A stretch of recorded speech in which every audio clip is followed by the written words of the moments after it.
Hello, this is Johnny Henson, Professor Poole with Billiard University out of Phoenix, Arizona. Today, I want to talk to all of you a little bit about sandbagging.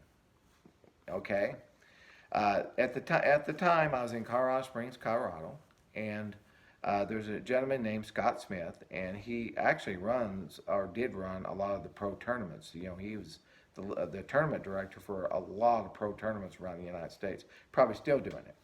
And so anyway, what happened is he was starting a new league. I think it was the APA, and it was brand new to Colorado Springs. So so I played in it. Well, anyway, what it is they had me ranked as a seven because I guess the highest mark you can get is a seven. And so anyway, they were always matching me up against their best player on the other team would never play me because they just figured that you're going to beat our best player, so we're not going to let our best player play you. We're going to play our weakest player against you. So a lot of times here I am a seven and I'm playing a two, and naturally I'm drilling these people because they probably never ever had a chance to play. They probably should have never been playing against me anyway. But the thing of it is many times I would win 7-0, 7-0.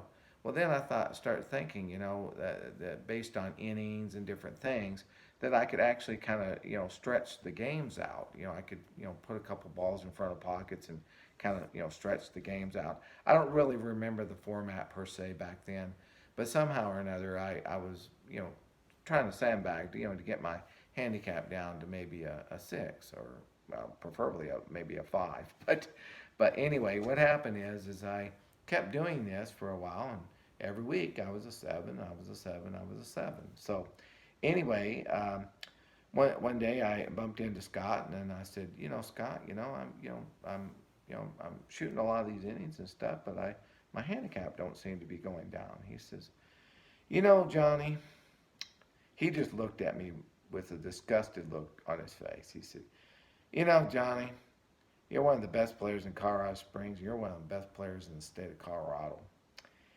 And he said, you're a seven now. You're a seven next week, next month, next year. You're going to be a seven as long as I'm running this league. So quit sandbagging. He said, I don't like people that sandbag because it just messes up everything. So from this point on, just play your A game. Let whatever happens happens because you're going to be a seven no matter what. I said, okay. So fair is fair. So, but since then, I'm kind of glad that he did that because since then I've had a lot of students and people ask me, well, should I be kind of sandbagging a little bit to, keep my average down, da da da da da, and I say no. You're practicing, you're playing, you're dedicating yourself. You're hiring me as an instructor to do what? To make you a better player.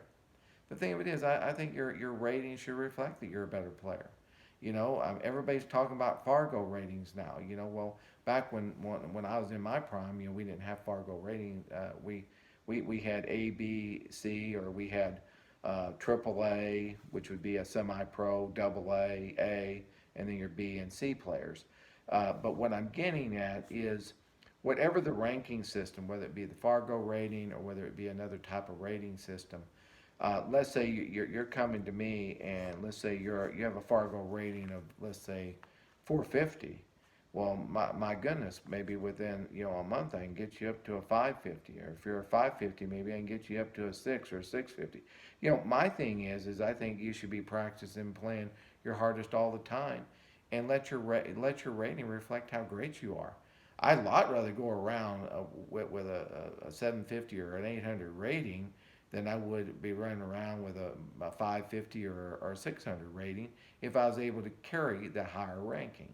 And so the thing of it is I think a lot of league directors need to really take a look at those top shooters, and maybe they just need to say, hey, you're a 650 or you're a seven, and you're going to be a 650 or seven no matter what you do. That way, there is no incentive for them to sandbag.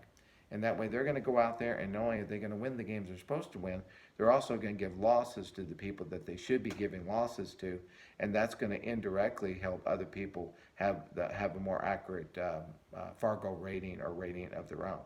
So I don't believe in sandbagging. I believe you should go out there every time and try to do your best.